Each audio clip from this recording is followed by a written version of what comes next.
We just call this prosodic phonetic variation letter representation in speech technology 2 unimaginatively. But here I underscored the word prosodic, because I'm going to be concentrating more on sort of what can we do if we want to kind of analyze, we want to a little bit target our investigation.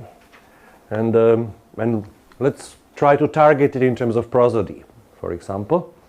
Don't have huge expectations, but we will go through what we can do. So I'm going to be talking a little bit about generative networks, generative neural networks, speech synthesis in particular. And I'm going to be talking about embeddings as a sort of special kind of latent representations. Sometimes I use these, for purposes of this lecture, I use these two concepts almost interchangeably. Embedding is a latent representation which sort of just a little bit stressed out the character that you take some particular non-numeric entities, non-numeric labels, for example, words maybe, characters, language labels, and you as if project them into the numeric space. So you assign vector representations in this latent space to these non-numeric sort of labels. So as you embed those non-numeric labels, you embed the languages in the latent space. You can almost imagine it that, you know, you have this multidimensional space when these language labels are hanging in the right places, as it were. It just sort of stresses out this type of relationship. And then we talk about a little bit how we can, this is what partly this is about, how we can sort of select the wanted versus unwanted source of variation. This is, of course, we were talking about that earlier. In the previous lecture, we were talking about how to actually remove the unwanted source of variation and prune, filter things out, and leave only the effects of the source of variation. Source of variation is any type of a variable condition which makes speech different. Only that source of variation which is of interest to us, like dialect or language or whatever. And then again we sort of try to visualize some things in terms of prosody. Oh well, I'm just going to show you some examples you already seen anyway. Yeah, so this is actually again the summary from the previous lecture. You know, I just changed the title of summary to the what about prosody now? You know, prosody is part of the title there, prosodic typology, and Priyanka was talking about prosody yesterday, of course, and we always talk a little bit about prosody, but we didn't really come up with any sort of machine learning techniques which would be prosodically oriented purely. And one of the reasons is it's tough. So, you know, we know that we created these representations of all sort of holistic, meaning black box, bag, you know, like cat in a bag type of a thing, box of all sort of numbers, which represent all sort of relevant things from the speech signal. But how do we know to what extent prosody is represented? We sort of do know, because we know in a sort of the same line of reasoning as the retroflex question earlier, because prosody does make a difference. Therefore, we are pretty confident the prosody is there. Also because we see the world, how the dialects are organized and how the world languages are organized, and we know that many of those similarities are sort of prosodic, at least macro-prosodic, sentence level prosody and so. For example, to my ear, and I specialize in prosody, to my ear, in the first attempt, the languages from the Indian subcontinent sound prosodically very similar. Even though phonetically they might be different, but they sound prosodically very similar. So the fact that our networks lump them all together across the linguistic boundaries, more geographically, like the Dravidian languages from the southern India with the Indo-European languages, or Indo-Aryan languages from India and all that, suggests that prosody is being used. But we don't know how it is there. We can tomorrow, and we don't actually have any clear answers of how to extract it actually. So if you're expecting this answer, sorry, I will not have one, but we can discuss it a little bit tomorrow. And we can discuss some results from our other analyses where we can get some hints of how much prosody might be represented in the signals. We, for the fact, know that prosody is well represented in Wav-to-Vec representations and these summaries, the utterance level representation. We know that for the fact. We tested, we looked. We know that it's there. And we know that as the network processing goes on and the network is fine-tuned for language identification, sometimes it stays, sometimes it doesn't. We know that much. We will talk about that tomorrow. But we really cannot extract it. We don't know how to do that yet. That's why we are here. We rely that you will manage to sort that one out. But can we use deep learning machine systems that only sort of focus on prosody? Well, this we know. The answer is yes. We actually do know that. We started from here originally. And we got, maybe with these Wav-to-Vecs, we got a little bit sort of sidelined when we started purely prosodic research. So so I will sort of run you through a little bit of older research, historically slightly older research, something which did be like 4 or 5 years ago. So let's take a sort of some neural network, which is something else than the Wav-to-Vec processing and language identification, anything essentially. Speech synthesizer, we'll sort of demonstrate the things on speech synthesizer because that's what we used, and we use speech synthesizer because we are speech synthesis lab. So we know how to build speech synthesizers. But any type of speech technology, machine learning, uses some sort of representations of the features which it needs to use in order to perform well, right? Because remember, machine learning things, neural network, only operate with numbers. So if you want the speech synthesizer to speak multiple languages, you have to tell the network what language it should speak, and the only way how you can tell the network to do that is to give it some numbers. If you want to speak, we want the recognizer to identify people, it will identify people, but it will give you the answer in a bunch of numbers. So the machine learning applications translate anything that they need to operate on in vectors, in bunches of numbers. So the point is to extract those bunches of numbers from there somehow. So let's look at the speech synthesis, a generative network, as we were talking about, because you put something in, it generates something, right? It's not the classifier, generative network. Of course, I told you that, like this doesn't work like that. What do you do? You have to translate the, let's say, characters, input characters of some sort to some numbers. Again, now this is old story. We got all used to that. Some numbers which you feed in some sequence of these vectors, you feed to the network, and if you are lucky, it produces the corresponding sound at the end. I'll leave it a black box C, it doesn't really matter. Essentially, this is a basic architecture. All synthesizers sort of work essentially this way, right? So this is now kind of simplifying that. This is now just sort of, again, just a cartoon where there is a slot which acts as an input to the synthesizer where you put some sort of text embedding. When you put some text, translate it to the numbers. This is the embedding type of a thing. You translate these characters, text, or something to a bunch of numbers. You embed that in this space. So that's an input where you feed text as a sequence of numbers, many numbers. Now, if you want to have the multi-speaker synthesizer, you also need to tell it what voice you want to get out. So we want the synthesizer, you put a text and say, hey, I want it to speak like Lena. So I give some embedding representation of Lena to the synthesizer, and they will speak with her voice. We can leave the text the same and give it a representation of me, and it will say the same thing in my voice, my accent potentially. Of course, in order to achieve this, you have to have the database which contains a lot of Lena's speech and my speech, right? So then we can train it, and we train both the synthesizer, and also, importantly, we train these embeddings. These embeddings, these vectors which represent her and myself, are going to be trained alongside. When I give the training process the sample of Lena's speech, then the system will update her representation in order to perform the best. When I give a sample of my speech, it will update my representation. And if you're going to iterate it, it will come up with the representations which yield the required results. So you can have the multi-speaker synthesizer where you fill text separately and speaker separately, and you can get all of these things. These are routinely done things. You might have heard about these. There are even some online things or some GitHub things where you can read 2 sentences, upload it somewhere, and then the synthesizer will speak with your language.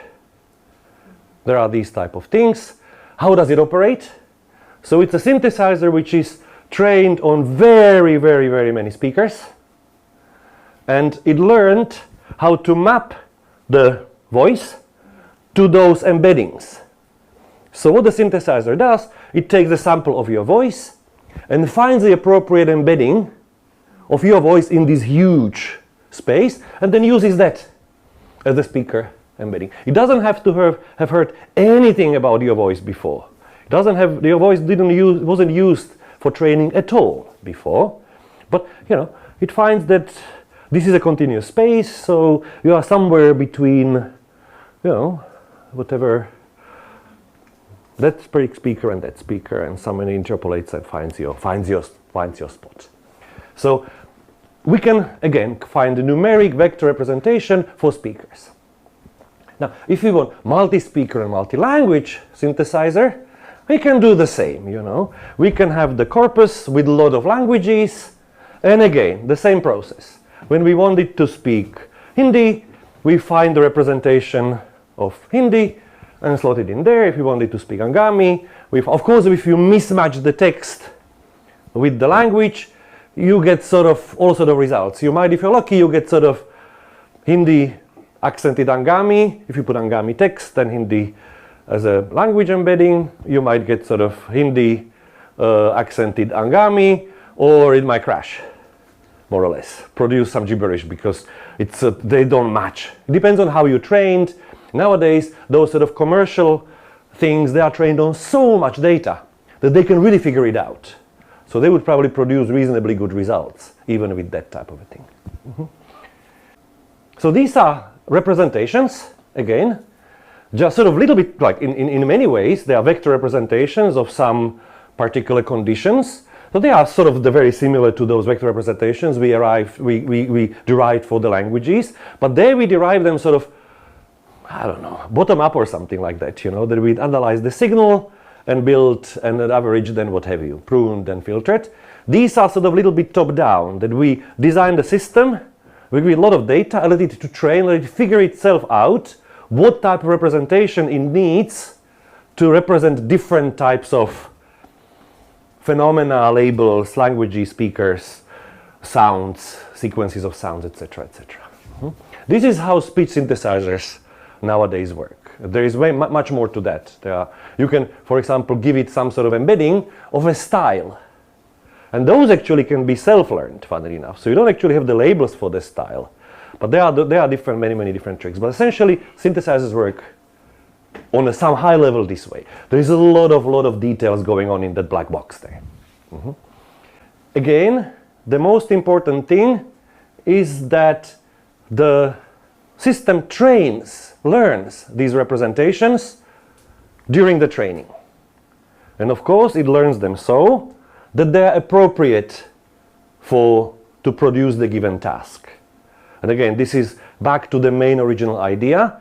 Presumably, if you want to produce something with a sort of voice similar to some other voice, those are numbers which sort of change some little, which sort of are used to multiply some parameters in a network of some sort, or some processing step of the network. So presumably, if you want to produce two similar sounds, you want to multiply them by sort of more similar numbers. If you want to produce some vastly different voices, the numbers you need to use to sort of change the behavior network are going to be more different from each other. So this is again the idea that the more similar kind of languages maybe are going to end up with more similar representations than the more distinct languages. Because this is what it is. It's a number operations. So if you want to get different results, you have to multiply it or whatever add or whatever, more different numbers than when you want to produce more similar results. This is sort of almost sort of trivial mathematical fact, as it were. Apart from that, this processing is I said that it's a mathematical function, but these are crazy complex mathematical functions. So it's not something you can really write down on a piece of paper and try to analyze. So this provides an alternative way how to learn representations of, for example, languages or dialects, right? Rather than analyzing and picking them up, you can learn them sort of from the data directly. Now, there is another trick, of course, what we can do. So here, this is like the generic cartoonish picture of the speech synthesis network. If I was giving this particular talk to the speech synthesis workshop, which we organize next year, I would probably, and I would have a room full of speech synthesis specialists, I would probably not completely get away with that. Maybe it's a little bit too cartoonish, but it's close enough. But here, of course, this is a speech synthesis. So the output is the speech waveform, which you can then, maybe some wave thing you can play. You can put it to whatever, some player, and it will sort of speak, right? But of course, that's just, it depends on what you train it with. If you give it a lot of text, speakers, and speaker labels and language labels, a lot of corresponding sound waves, it will learn to correspond those waveforms, right? If you give it something else, for example, F0 contours and intensity contours instead, and we are lucky, it will learn to produce those. You can give it whatever you want to produce. So you can give it, you can decide that, okay, I don't want you to learn how to produce the full things, but something which is maybe filtered, or which is only contains the things without the contrast, or only contains the question intonational things, so whatever, you know. Or in this case, like this is something which produces some sort of signal anyway, so you can give it asked to produce the signal which is a combination of F0 and intensity contours. It can produce, like, well, if you can produce one signal, it can produce two signals as well. It's not a huge problem. Or, as we did actually in some work, which I'm sort of keeping secret, but if you look at one of the papers, which I'm going to cite hopefully here, cited earlier, this is on the Swedish sort of tonal patterns. We actually did combine these two signals into one signal, which looks like a speech signal. It sounds like a hum. So technically, precisely, it's the amplitude modulated sinusoid, which is the same frequency as the fundamental frequency. So with it's a non-harmonic sinusoidal signal, which just sounds like it has the same amplitude as the original speech and same frequency, but linguistic information is segmental information is completely absent. It's not filtered out because we build that signal, so we guarantee that it's not there. When you filter, you cannot guarantee that you filter it out, but we just build the signal from scratch to make sure that there is only prosody and only this trivial prosody, F0 and intensity. So we have several options. But you can spit only F0 or only intensity or only voice call, whatever you decide to do. So yeah, so this is what you can do. Now, of course, if you do this type of a prosodic thing, you might of course choose not to put everything in. Maybe the text is not so important, right? Maybe some word labels are fine. If we have the text, for example, we didn't do that, but maybe that's something which we will. For the Assamese data, if we had because the same text, if we had the words labeled, we can give it sort of the word label, you know, every now and then. So it will learn the differences, how different words are potentially pronounced in different areas and things like that. Now, so this is one of these examples. I showed you that before. So, you know, you might remember that, maybe not, that in Swedish they have these word accent types. So they need to make a contrast between two type of tonal contrast between two type of forms. Like every noun is assigned, if I understand it right, every noun is assigned one type of accent, is grave, or what is the other one? I forgot. What lax? No. Acute and grave. So every word is either that type of accent type or that accent type, and they have to and they do contrast them. There is, by the way, only a small handful of minimal pairs, so it doesn't carry a huge amount of information load, but they do it nevertheless. And how they perform this dialectal contrast is they do it in sort of several ways depending on the sort of dialect. So there are 5 dialectal variants, 5 ways how to perform this contrast. Some people go with one, the acute they go up and grave go down, the other way do it the other way around or something like that. It's not like that, as you know, but you know, they have different options. So it's not like high tone, low tone. They are sort of a word domain or food domain prosodic pattern, and they use different prosodic patterns to distinguish these things. So we were kind of interested in how do these realizations of these F0 patterns in this dialectal form interact with the regions. So is like when you take 2 Swedish speakers and you know that they are from the same region, but they belong to different dialectal groups, will they sound more similar to each other because they are from the same region, or will they sound different from each other because they belong to 2 dialectal groups? So, or if I take 2 speakers here, they are from the same area roughly, and this is speaker of the 1A dialect, and this speaker of the 2B dialect from the same area. Then you get somebody else from far away in Sweden who is also the speaker of 2B dialect. Will these 2B dialect guys sound more or less the same and the other dialect person sound very different, or will these 2 people who are from the neighboring village sound more similar and that person who is from far away sound very different? So this was a question which we were interested in. Is the realization of these tonal patterns more determined by the dialectal group or by the region? So our source of variation which we are investigating here, which is the source of variation in which we are interested, is a combination of tonal dialect and the area. So we get all of those combinations I was kind of showing here. So we have the people who are, and we divided, or somebody else divided, Swedish speaking area to sort of 4 to 5 sort of somehow administratively relevant and historically relevant sort of areas. They're quite big, you know, so there is this is Sweden here, by the way, this is Finland. So one of those areas, the Swedish language sort of people who study Swedish language refer to as Finland, simply. So there, as you can see, there is a lot of Swedish speakers actually on the Finnish, on the coastal portion. This is a coastal portion of Finland. And then Sweden is divided not very unequally to the southern side, which happens to be called Götaland, central part, which is called Svealand, and the Norrland, northern part.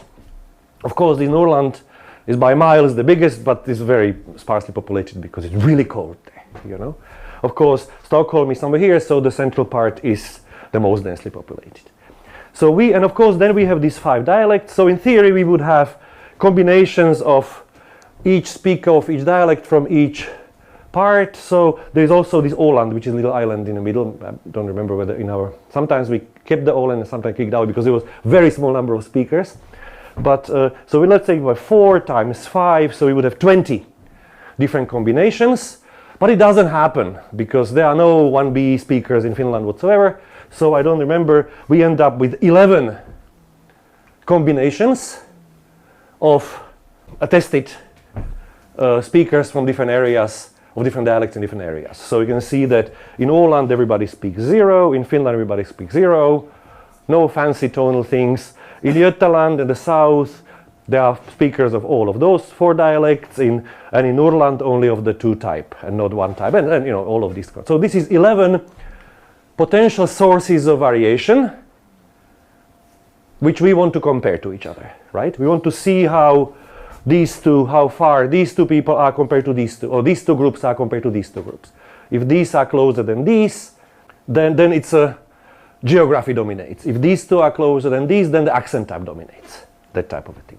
So we have 11 sources of variation which we want to represent and compare.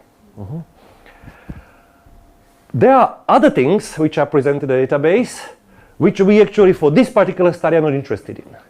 For example, we are not interested in the difference between men and women, as a matter of fact. We could, of course, would be a different study. For this study, we were not interested in that. So we wanted somehow to make sure that we remove the sort of imprint of this source of variation in our data. I just put here 2 because there are 2 categories, right? We are not particularly interested in the age differences, for example, here. So the data was labeled by each sort of recording was labeled by the many other, like sort of the village or whatever the people were from, the accent type, the gender or biological sex, I guess, and the age group. But only 2 age groups, younger and older. I never dared to ask where to put the boundary. I don't want to know. So, but now we started this sort of maybe 10, 15 years ago when I was working with the database. Then I sort of was not completely sure to which category. Now I pretty much know where I would fall. But anyway, and of course, we also use the recordings for training this. This is kind of rather important. I almost skipped that. From the word list, maybe like 2nd or 3rd repetition of the word list, which is sort of prosodically kind of rather. People read these words, which are prone to show significantly this type of tonal variation among millions of other tasks. It's a huge database, and we picked some renditions from all of the speakers of several of these words, and we concentrated on these bisyllabic words, and we wanted to balance these acute and grave accents, more or less. So we don't have only acute accents, only grave. So we ended up with 14 different words from the word list. I think they read, I don't know how many, maybe 20 or 30 words, but 14 were right and balanced and all that. So we ended up with 14 words, like ka, and I don't remember which they were. There was going to be some slide. And we were not particularly interested in how different words how different words influence this variation. So we want remove the source of course the words are source of variation. We wanted to remove this source of variation as well. So we wanted to 14 times 4 to 54, I think, unless I got it wrong. I don't know, plus minus. So we have 54 other labels, which are all possible combinations of these, which we also want the machine to learn about. Not because we are interested in them, but we want whatever source of variation which is caused by these things to go to that embedding rather than to the embedding about the dialects, if you know what I mean. Because machines are also very parsimonious. They try, because they are very driven. Because you train it until it stops improving. So it doesn't really matter whether it's, from our point of view, improving in any significant way or not, but it will keep improving. So it will sort of suck out as much information as it can, and of course, because it wants to suck up as much information as it can, it needs to distribute it somehow, So it will, if it has somewhere else to store the information about the gender, for example, it will not waste space in the information about the region and dialect in that type of representation. It will sort of distribute it, hopefully. This all depends on the sizes of the vectors and many other parameters, but it will distribute it among those things. That's one of the ideas behind this. So what we simply can train is this type of network, right? Some synthesizer. This was, by the way, the WaveNet. This was all time ago, so the WaveNet was all the rage. This is a WaveNet-based synthesizer. Not particularly relevant what it does for purposes of this. And we fed it, so we trained it to generate signal based purely on F0 and intensity, and conditioned each as an input to drive the synthesis. We gave it the combination of dialect and area, those 11 possible combinations, and gender and word of the target recording, which we tried it to make it to learn. So it didn't do a great job as a synthesizer, because synthesizer, you need to give it sort of really much more fine-tuned you know, but it didn't really matter. It's still, you could actually, when you sort of synthesize at the end, it was okay. It kind of did something, learned something, but it learned representations of these categories, which we have here. Yeah, this is what I was saying. So ideally, yeah, the system will put the combination of the, if it all goes well, combination of the dialect and area to this one embedding, which we called target embedding. That's the one we are after. That's the one we're interested in. And the rest, the remaining sources of variation, in the combination of gender, age, and word, which we call normalization embedding. That's embedding which is sort of should act essentially as all these normalization elements. So all the differences between, so when you ask it to generate older female kaka from that dialect, from dialect 2A from Götaland, it will look up representation of older female kaka and of the what was it, 2A Götaland in the other vector, and combine them and drive the synthesizer to do those two things. This is actually, rather, I don't have a slide for that. I wanted to add it like last night when I went to sleep, I remembered, but then I forgot to add it. This type of a thing, and this is something with the source of variation, there is this sort of concept which we might kind of sometimes think about of orthogonality of these things. We're talking about the imbalancing and when the things are sort of linked to each other. We are assuming here that these sources of variation are sort of what we as mathematicians would call orthogonal to each other. That, you know, there is a one variation which depends on a dialect and the one variation which depends on a gender. And a statistician would say that there is no interaction between them, you know. So you can sort of separate those influences. Now you can sort of separate the influence of the text and the voice. And you can generate in other synthesizers the same text uttered by all sort of voices, or the different text with the same voice. So we are hoping that you can sort of, this would of course also learn to generate the utterances from the combinations which you might not have seen potentially if the data is imbalanced, if we are lucky. But our data was actually well balanced. So ideally these two different sources of variation are sort of separable. And one will end up in the target embedding, and the other one will end up in the normalization embedding. Now, so I can just show you because now we did train it, and the embeddings were, by the way, size of, these were not 512 because we trained it, this relatively small data for these type of things. I don't remember, 32 dimensional or something like that, 64, maybe 32. And this is we were talking about principal component analysis. So these are first two components of that. This again turning this multidimensional space so that we see the most variation, as it were. So these are the dots representing all the possible conditions from the normalization embedding. So there should be 54 points, right? And of course, the coloring in this case, this is a PCA, not LDA. The coloring does not influence at all the way how the space is transformed. Doesn't influence the visualization at all. They are sort of post hoc colored, as it were. We first find the most, this is the biggest source of variation, as a matter of fact, the piece. This is the first principal component. This is the second biggest source of variation. Second biggest dimension of variation, as it were. So, and then we post hoc colored them.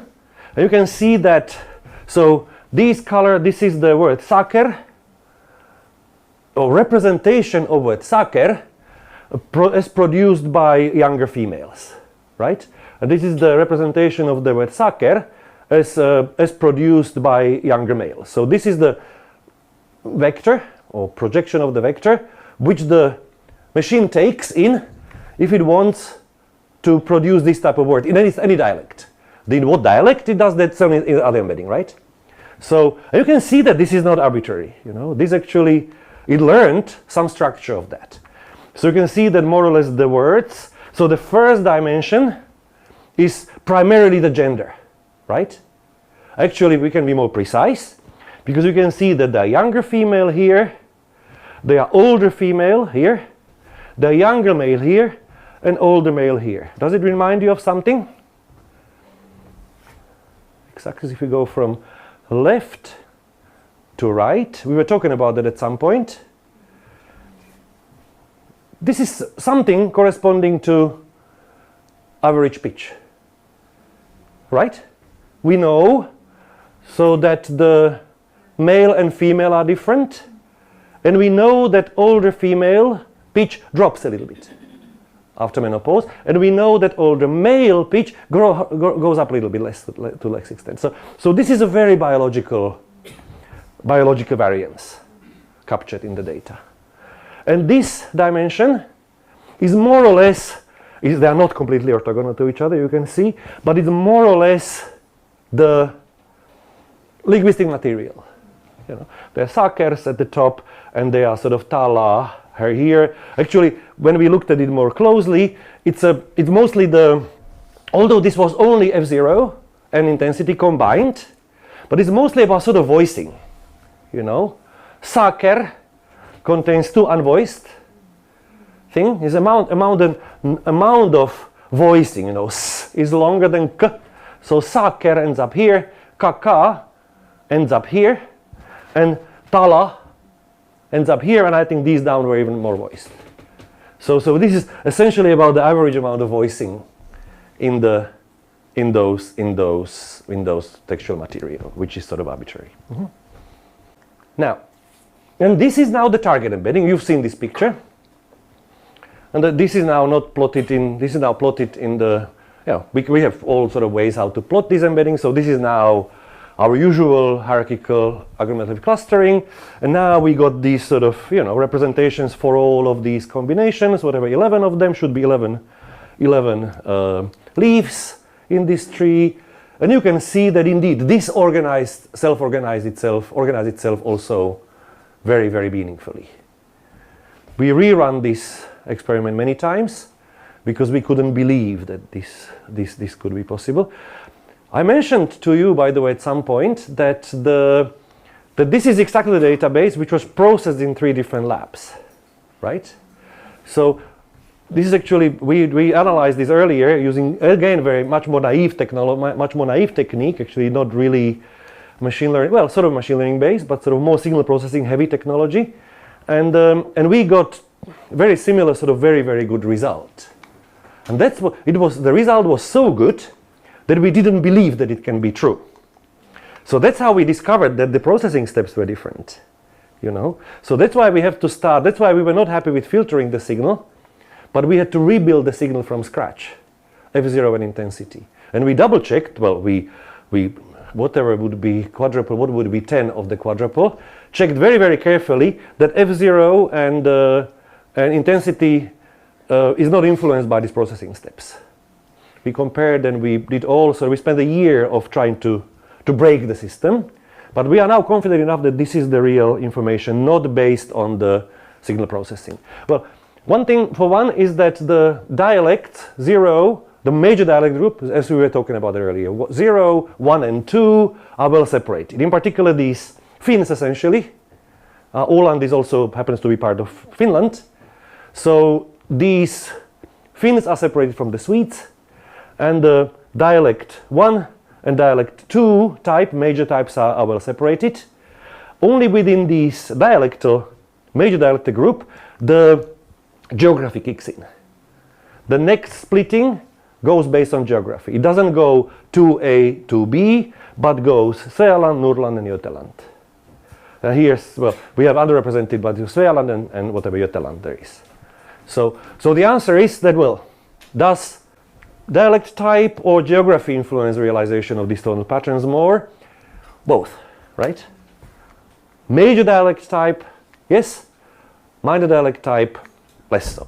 Maybe this type of contrast between minor dialect types is disappearing and being replaced by geographical influences. It's being unified geographically, and these type of things. Because of course, how does this mixing up in Sweden of these that people from different dialectal group live in the middle of the other dialect area, how does it arrange? By moving people around, of course, So they are, some villages have moved and all that. There was one recording site somewhere, this was, I remember when our experiment, which was, I don't remember, we did plenty more analysis, you can imagine. the one recording site which was constantly sort of popping up as a dialect 0 in somewhere, although it was classified as dialect like 2.1 or something. And then we found out that although the linguists, although the people adopted for that particular area, the people adopted apparently, well, the dialect type was actually decided by some phonetician who was listening to the material, and they kind of assigned to these different areas this type of a thing, and they traveled and they kind of learned it. And it was assigned at like 2A, but that was historically village of these forest Finns. In like 200 years ago, it was actually Finns were replanted to the remote part of Sweden, and they were still, based on analysis, sounding more like the Finns than like the dialectal area where they were supposed to be. So there are all of these historical things which can pop up in these analyses. So so this was excellent. Now, I tried this with our Assamese data. I've shown you before earlier. That didn't work out well. So I, took the area, took two different, the source of variation which we're interested in, a recording site area, and the other one would be, let's say, gender and sentence combination. We have those differently long sentences, North Wind and the Sun. So I kind of thought that if I give the synthesizer this sort of knowledge about the sentence, it will somehow manage to learn it, and gender. Well, the fact is that it didn't really, right? This is I don't know whether we want to study it. By the way, I also produced yesterday evening, I was curious, the similar thing for your database, and didn't work either. It was completely arbitrary. I retrained it several times. These are very, very small data. It takes only 15, 20 minutes, half an hour maybe to train. So I retrained it last night maybe 3 or 4 times. And you essentially get up quite different pictures every time, which means that it cannot really suss out the variance. So why would that be? Well, the first thing, if I can train it half an hour, that's not enough data. That's not going to work. We would need more data. Although Genet is here, and we use the same technique on a much smaller database. Remember of the Angami tones from like 3 dialects and 4 tones from each, and we did get meaningful data, meaningful results. But because we were taking very targeted sort of recordings, and we labeled the tones, and we extracted representations of the tones. Now, this is an important thing, that these embeddings could either be what we call global embedding. And I can have the embedding which, for the duration of generation of this signal, stays the same. I give it area and generate this signal here, which all of it corresponds to the given area. But what I can do as well, I can give these local embeddings. So for example, when I want to generate the real speech synthesis, I have to be changing the embeddings for different sounds as I go. First generate the bit for A, then K, then O, and etc., etc. So those are called local embeddings. And I can tell the synthesizer what embedding to apply at what time. So for the Angami tones, we labeled them, and we trained the embedding for each tone dialect combination. And then we could compare how the tones from different dialects were sort of similar to each other. And I should have actually produced that, I forgot. It was really small data, but it was meaningful. It did produce some interesting results. When I train network, I might not have those data online, for obvious reasons. So hopefully they're not sitting only on my machine in Finland, but maybe I have some pictures for it. So yeah, so I think the problem here is that there's too little data and or too long utterances.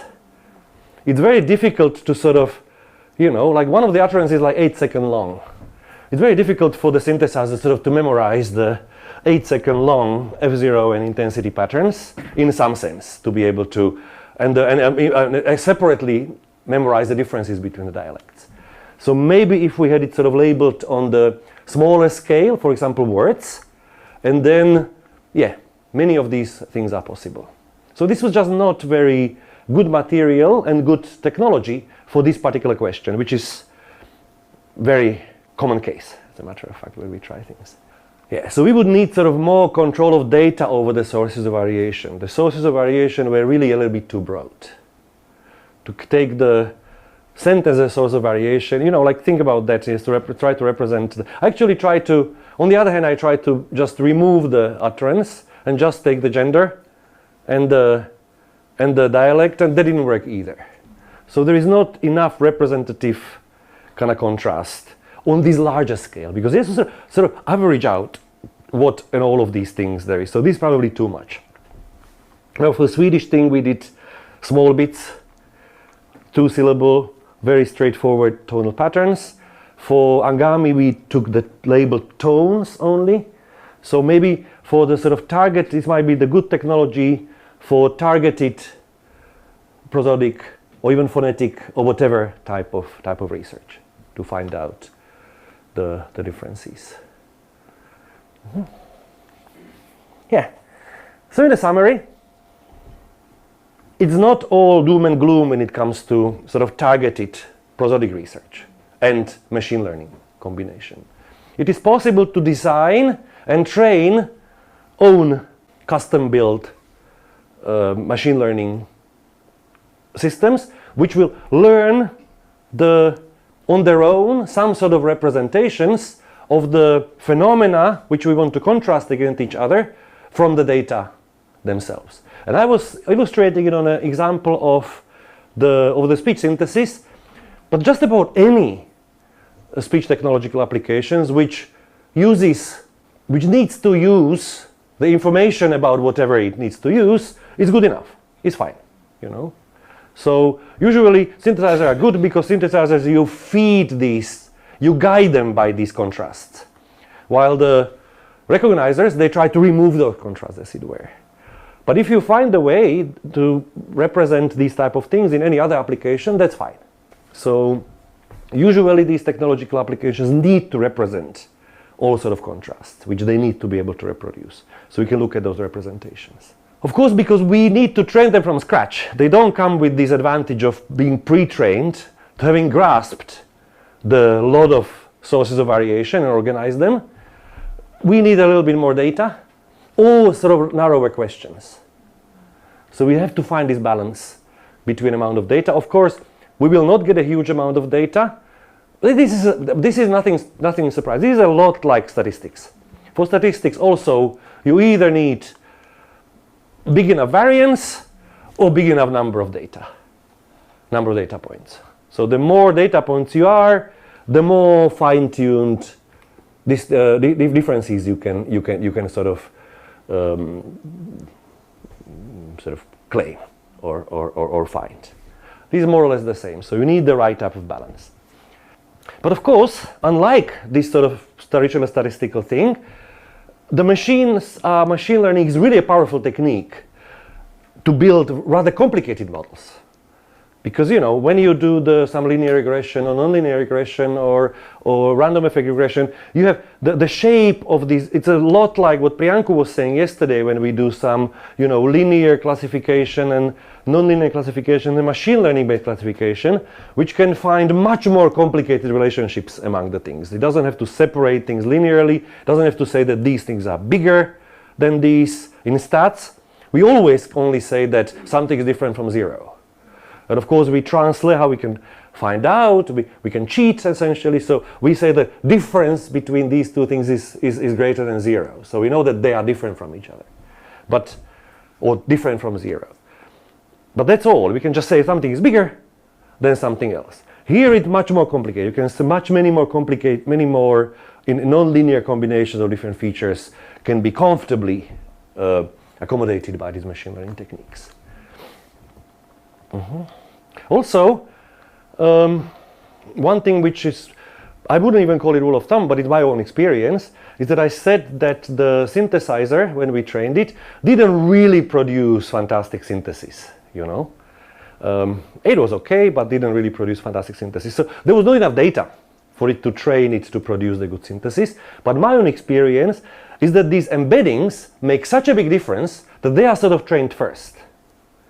That you can have the synthesizer which doesn't really meet any standards, but the embeddings are sharpened first. You can even look at it, you can sort of visualize the embeddings, and they literally they shape, they get a basic shape, these embeddings, these representations of the all sort of inputs. They take the basic shape after 2 or 3 epochs. And then they more or less stay there. Then everything else starts fine-tuning. And then the output then starts changing dramatically after more and more epochs. And then after the output reaches some sort of quality, then these embeddings are sort of as if revisited and start a little bit shuffling and moving around. So you can, even if you don't have enough data to actually produce the viable technological application, you still might get enough data to use it for analysis, essentially. I'm sure, don't take this as a sort of some proven thing, but this is my experience, and I'm sure that there would be many exceptions in some particular things, but this is my experience how it works. I'm just trying to understand, in one of your first slides where we were talking about text input in the speech synthesizer, it said hello world with an exclamation point. Mm-hmm. Is punctuation something that you can use as a text input, or is Absolutely. So that, I mean, wouldn't that also be prosodic information that we are putting in? Okay. Absolutely. Yeah, absolutely. The speech synthesis system makes use of anything, of course, and the more the merrier, of course. So the sort of basic elocutionary force type of prosodic patterns are certainly encoded somehow encoded with these punctuation marks and whatever. Of course, they make use of that, and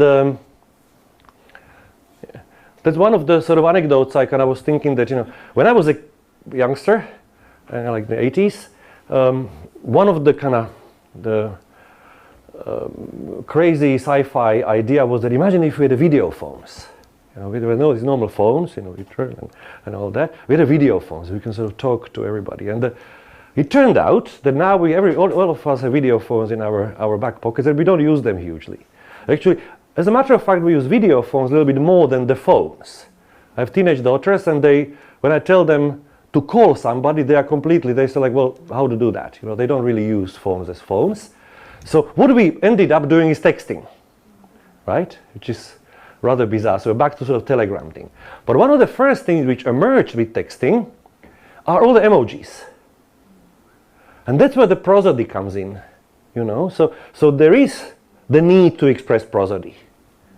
So without, the speech is not complete.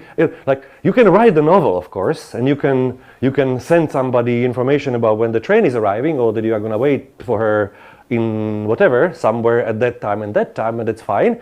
Even in many of these things, we would put some emoji nowadays. But when you start using the text as a primary source of communication, you don't get away without prosody. So you have to start adding it. So for example, there are also the systems which learned how to interpret emojis as well. Whatever data you put in, it will use them, of course. By the way, all of those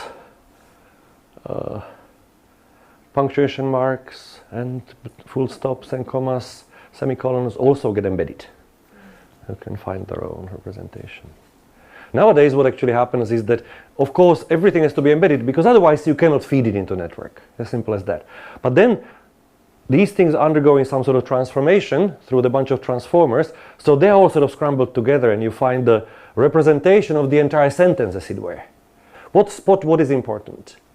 This is like, when you are reading something, where do you have to look in order to figure out how to read it? When you want to read something aloud, you might need to know that comma is coming in 3 syllables, so you know when to start slowing down or whatever, or getting ready to take a breath in, or all of those other. So that's how the synthesizers work. They look around, they keep constantly sort of scanning.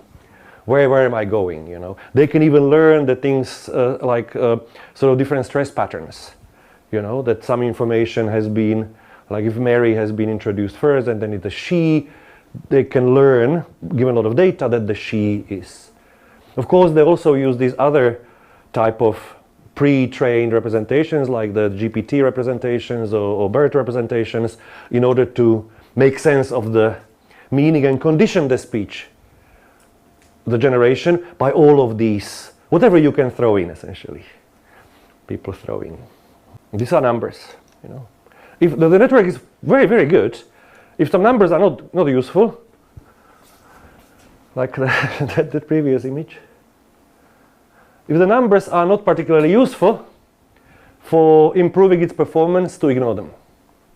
This would be an example of that. That this information we gave about the dialects for this particular reconstructing of these long F0 and antenna signals were not particularly useful. So we just ignored them. Doesn't learn them. So that's why the sort of the approach that the more you put in, if it wants it, it takes it. If it doesn't want it, it ignores it. And with the attention things, you can even decide at what part and when it wants some part of information and all that. This was just to, I just wanted to say these to kind of get us to sort of 2024 or whatever the year it is, 2025, rather than 2019 when this type of work was actually designed, because these 5 years makes a vast difference, you know, in the machine learning world.